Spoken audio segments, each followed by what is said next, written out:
ময়ূরের পেখম মেলার ভঙ্গি, হাতির সুরের কারসাজি কিংবা জিরাফের মরাল গ্রীবা শিশু মনে জাগায় পুলক।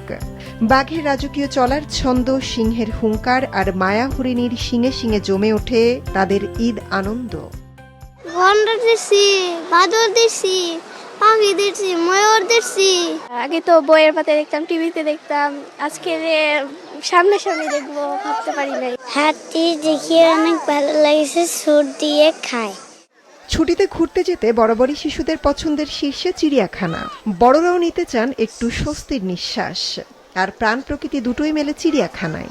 তাই শুধু রাজধানীবাসী নন, দেশের নানা অঞ্চলের লাখো মানুষের আজ সমাগম ঘটেছিল মিরপুরের জাতীয় চিড়িয়াখানায়।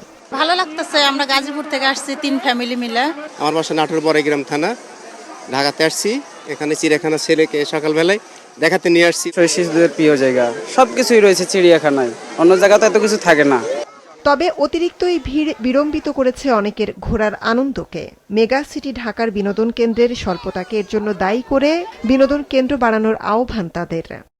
প্রচুর ভিড়, এতটা ভিড় হইব এটা আশা করি নাই আর কি।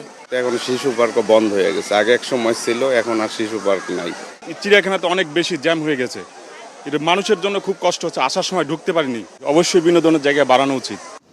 তবে এই ভিড় ও কোলাহল পেরিয়ে একটু স্বস্তিতে ঈদের ছুটি উদযাপনে অনেকে ছুটেছেন রাজধানীর আশেপাশে গ্রামীণ পরিবেশের সন্ধানে। অল্প দূরত্বে রূপগঞ্জের জিন্দা পার্ক তেমনই একটি জায়গা।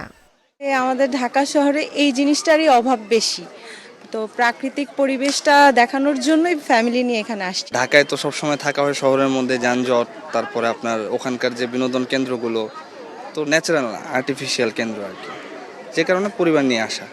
শহরের কোলাহল থেকে দূরে গ্রামের পরিবেশ খুব সুন্দর, সবাই পছন্দ করে খুব, এর জন্য মূলত এখানে আসা।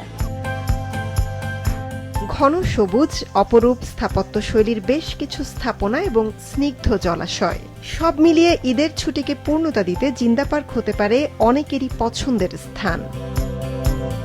মৌমিতা জান্নাত, মাছরাঙা সংবাদ, ঢাকা।